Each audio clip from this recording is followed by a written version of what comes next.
ಸುಖಿನಃ. ಇಂದಿನ ಭಕ್ತಿ ಸಂದೇಶವನ್ನು ನೋಡೋಣ. ಅವಿನಾಶಿ ತು ತಂ ವಿಧಿ ಯೇನ ಸರ್ವಮಿದಂ ತತಂ ವಿನಾಶಂ ಅವ್ಯಯಸ್ಯಾಸ್ಯ ನ ಕಶ್ಚಿತ್ ಕರ್ತುಮರ್ಹತಿ. ಇವನು ಅವಿನಾಶಿ ಅನ್ನೋದನ್ನ ನೀನು ಮೊದಲು ತಿಳಿದುಕೋ. ಆತ್ಮಕ್ಕೆ ದುಃಖ ಇಲ್ಲ, ಸುಖ ಇಲ್ಲ, ಮತ್ತು ಯಾರು ಶಸ್ತ್ರದಿಂದ ಹೊಡೆದ್ರೆ ಅದಕ್ಕೆ ಏನೂ ಆಗೋದೂ ಇಲ್ಲ, ನೋವಿಲ್ಲ, ಅದಕ್ಕೆ ಘಾಸಿನೂ ಆಗೋದಿಲ್ಲ. ಆದ್ದರಿಂದ ಆತ್ಮಕ್ಕೆ ಇದ್ಯಾವುದೂ ಇಲ್ಲ ಮತ್ತು ಅವನು ಅವಿನಾಶಿ. ಎಷ್ಟೇ ಜನ್ಮಾಂತರದಲ್ಲಿ ಇದ್ದರೂ ಕೂಡ ಆತ್ಮ ಅನ್ನೋದಿದ್ದೇ ಇರ್ತಾನೆ, ದೇಹ ಹೋಗ್ತಾನೇ ಇರುತ್ತೆ. ಹೀಗಾಗಿ ಮೊದಲು ಈ ಏನಾದರೂ ಅವನನ್ನು ವಿನಾಶ ಮಾಡಲಿಕ್ಕೆ ಆಗದೇ ಇರುವಂತಹ ಒಂದು ತತ್ವ ಅನ್ನೋದೇ ಈ ಆತ್ಮ. ಅದನ್ನು ಒಂದು ತಿಳಿದುಕೊಂಡಾಗ ಯಾರು ಇವನನ್ನು ಏನೂ ಮಾಡ್ಲಿಕ್ಕೆ ಆಗೋದಿಲ್ಲ ಅನ್ನೋದು ನಿನಗೆ ಅರ್ಥವಾಗುತ್ತೆ. ಆಗ ದುಃಖ ಆಗಲಿ ಸುಖ ಆಗಲಿ ನಿನಗೆ ನಾನು ಅಂತ ಹೇಳ್ತಾ ಇರೋದು ಆತ್ಮ. ಆ ಆತ್ಮಕ್ಕೆ ಸಾಧ್ಯವೇ ಇಲ್ಲ. ದೇಹಕ್ಕಾಗೋದಕ್ಕೆ ನಾವೇನು ಮಾಡಲಿಕ್ಕೆ ಆಗೋದಿಲ್ಲ. ದೇಹದ ಒಂದು ಸ್ವರೂಪವೇ ಅಂಥದ್ದು ಅನ್ನೋದು ನಿನಗೆ ಅರ್ಥವಾಗುತ್ತೆ ಅಂತ ಹೇಳ್ತಾ ಇದ್ದಾನೆ. ಇಂದಿನ ಪಂಚಾಂಗವನ್ನು ನೋಡೋಣ ಬನ್ನಿ. ಇಂದು ಶ್ರೀ ವಿಶ್ವಾವಸುನಾಮ ಸಂವತ್ಸರೆ ದಕ್ಷಿಣಾಯನ ವರ್ಷದ ಭಾದ್ರಪದ ಮಾಸೆ ಶುಕ್ಲ ಪಕ್ಷೆ ಸೆಪ್ಟೆಂಬರ್ 2ನೇ ತಾರೀಕು ಮಂಗಳವಾರ ಮತ್ತು ದಶಮಿ ತಿಥಿ ಮೂಲ ನಕ್ಷತ್ರ. ಇಂದಿನ ಭವಿಷ್ಯವನ್ನ ಎಲ್ಲ ರಾಶಿಗಳಿಗೂ ತಿಳ್ಕೊಳ್ಳೋಣ. ಮೇಷರಾಶಿಯವರಿಗೆ ಇಂದು ಸ್ವಲ್ಪ ಕಷ್ಟಕರವಾದಂತಹ ದಿವಸ. ಮನಸ್ಸಿಗೆ ನಿಮಗೆ ಭಾಗ್ಯೋದಯವೇನೋ ಆಗುತ್ತೆ, ಆದರೂ ಕೂಡ ಹಿರಿಯರ ಆಶೀರ್ವಾದ ನಿಮಗೆ ಪ್ರಾಪ್ತಿಯಾಗೋದು ಬಹಳ ಮುಖ್ಯವಾಗುತ್ತೆ. ಆದ್ದರಿಂದ ಹಿರಿಯರನ್ನ ಸರಿಯಾದ ರೀತಿಯಲ್ಲಿ ನಡೆಸ್ಕೊಳ್ಳೋದನ್ನ ಇವತ್ತು ನೀವು ಮುಖ್ಯವಾಗಿ ಗಣಿಸಬೇಕಾಗುತ್ತೆ. ವೃಷಭ ರಾಶಿಯವರಿಗೆ ಮನಸ್ಸಿಗೆ ಸ್ವಲ್ಪ ಕ್ಲೇಶ ಇರುತ್ತೆ. ನಿರ್ಧಾರಗಳು ಯಾವುದು ಬೇಡ. ಇವತ್ತು ಯಾರು ನಿಮಗೆ ಸಹಕಾರ ಕೊಡೋದಿಲ್ಲ ಮತ್ತು ಮನಸ್ಸಿಗೆ ಸ್ವಲ್ಪ ಕಷ್ಟ ಜಾಸ್ತಿ ಆಗಬಹುದು. ನಿಮ್ಮ ದಾಂಪತ್ಯ ವಿಚಾರಗಳು ಅಥವಾ ಮನಸ್ಸಿಗೆ ಅತಿ ಹತ್ತಿರವಾದಂತಹವರ ವಿಚಾರದಲ್ಲಿ ಇವತ್ತು ಕಷ್ಟ ಕಾಣೋದಿದೆ.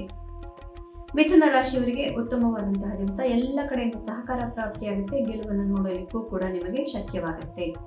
ಆದರೆ ಇಂದಿನ ಒಂದು ಮೋಟೋ ಅಥವಾ ಇಂದಿನ ಮುಖ್ಯ ಸಂದೇಶ, ಬೇರೆಯವರ ಜೊತೆಯಾಗಿ ನೀವು ಹೋಗಬೇಕು. ಒಬ್ಬರೇ ಮುಂದೆ ಹೋದರೆ ನಿಮಗೆ ಯಶಸ್ಸು ಪ್ರಾಪ್ತಿಯಾಗುವುದಿಲ್ಲ. ಕರ್ಕ ರಾಶಿಯವರಿಗೆ ಸಾಮಾಜಿಕ ವ್ಯವಹಾರಗಳಲ್ಲಿ ಜಯ ಪ್ರಾಪ್ತಿಯಾಗುತ್ತೆ. ಅಪೋಸಿಷನ್ ಅಥವಾ ಎನಿಮಿಟಿ ಇವತ್ತು ಇರೋದಿಲ್ಲ. ನಿಮಗೆ ತೊಂದರೆ ಮಾಡ್ತಾ ಇದ್ದವರೆಲ್ಲರೂ ಹಿಮ್ಮೆಟ್ಟುತ್ತಾರೆ. ಇವತ್ತು ಒಂದು ದಿನ ನೀವು ಯಾವುದೇ ರೀತಿಯ ತೊಂದರೆ ಇಲ್ಲದೆ ಎಲ್ಲ ಕೆಲಸಗಳನ್ನು ನಿಭಾಯಿಸಿಕೊಳ್ಳಬಹುದು. ಸಿಂಹರಾಶಿಯವರಿಗೆ ದಾಂಪತ್ಯದಲ್ಲಿ ಪ್ರೇಮ ಪ್ರೀತಿ ಪ್ರಕರಣದಲ್ಲಿ ಇಂದು ಕಷ್ಟವಾದಂತಹ ದಿವಸ ಆಗಿರುತ್ತೆ. ಯಾವುದೇ ರೀತಿಯ ಸಹಕಾರ ಪ್ರಾಪ್ತಿಯಾಗುವುದಿಲ್ಲ. ಅವರು ನಿಮ್ಮ ಒಂದು ಮನಸ್ಸನ್ನು ಅರ್ಥ ಮಾಡಿಕೊಳ್ಳೋದಿಲ್ಲ. ಅದರಿಂದ ಇಂದು ಹೆಚ್ಚಿನ ಮಾತು ಬೇಡ.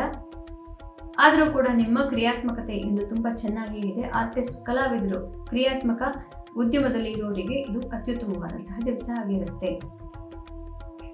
ಕನ್ಯಾ ರಾಶಿಯವರಿಗೆ ಇದು ಮನಸ್ಸಿಗೆ ಸ್ವಲ್ಪ ಕ್ಲೇಶ ತರುವಂತಹ ದಿವಸ. ಸಂಸಾರ ಮತ್ತು ಆಸ್ತಿಪಾಸ್ತಿ ವಿಚಾರಗಳು, ಇಂತಹ ವಿಚಾರಗಳಲ್ಲಿ ಮುಖ್ಯವಾದಂತಹ ಟ್ಯಾಕ್ಸು, ಪ್ರಾಪರ್ಟಿ ಮ್ಯಾಟರ್ಸು ಇತ್ಯಾದಿಗಳಲ್ಲಿ ಮನಸ್ಸಿಗೆ ಸ್ವಲ್ಪ ಕ್ಲೇಶ ತರುವಂತಹ ದಿವಸ ಇದಾಗಿರುತ್ತೆ. ತುಲಾ ರಾಶಿಯವರಿಗೆ ಇದು ಕಷ್ಟಕರವಾದಂತಹ ದಿವಸ. ಆದರೂ ಕೂಡ ನೀವು ನಿಮ್ಮ ಬಂಧು ಬಾಂಧವರಿಂದ ಮತ್ತು ನಿಮ್ಮ ಸಹೋದರರಿಂದ ಹೆಲ್ಪ್ ಅಥವಾ ಸಹಾಯವನ್ನು ಪಡೆದುಕೊಂಡು ಹೋದರೆ ನಿಮಗೆ ಇದು ಸುಖಕರವಾದಂತಹ ದಿವಸ. ಆತ್ಮವಿಶ್ವಾಸವೇನು ಚೆನ್ನಾಗಿಯೇ ಇರುತ್ತೆ. ವೃಶ್ಚಿಕ ರಾಶಿಯವರಿಗೆ ಸಂಸಾರದ ತಾಪತ್ರಯಗಳು ಇವತ್ತು ಮನಸ್ಸಿಗೆ ಕಾಡಬಹುದು. ಆದರೂ ಕೂಡ ಹೇಗೂ ಮುಂದುವರಿಸಿಕೊಂಡು ಹೋಗ್ತೀರಿ.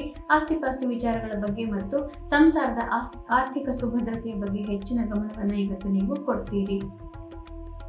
ಧನು ರಾಶಿಯವರಿಗೆ ನಿಮ್ಮ ರಾಶಿಯಲ್ಲಿ ಚಂದ್ರ ಇರೋದರಿಂದ ಮನಸ್ಸಿಗೆ ನೆಮ್ಮದಿ. ಹಿಂದಿನ 3-4 ದಿನಗಳಲ್ಲಿ ಮನಸ್ಸಲ್ಲಿ ಇದ್ದಂತಹ ತುಮುಲ ಎಲ್ಲ ಇವತ್ತು ಮಾಯವಾಗ್ತಾ ಇದೆ ಮತ್ತು ಮನಸ್ಸಿಗೆ ನೆಮ್ಮದಿ ಬರೋದ್ರಿಂದ ಬೇರೆಯವರಿಗೂ ಕೂಡ ನೀವು ಒಳ್ಳೆ ಅಡ್ವೈಸ್ ಇತ್ಯಾದಿಗಳನ್ನು ಕೊಡಲಿಕ್ಕೆ ಹೋಗ್ತೀರಿ. ಮಕರ ರಾಶಿಯವರಿಗೆ ಕಷ್ಟಕರವಾದಂತಹ ದಿವಸ. ಮುಖ್ಯವಾದಂತಹ ನಿರ್ಧಾರಗಳು ಬೇಡ. ಯಾವುದೇ ಪಾರ್ಟ್ನರ್ಶಿಪ್, ಬಿಸ್ನೆಸ್ ಇತ್ಯಾದಿಗಳು ಇಂದು ಬೇಡ.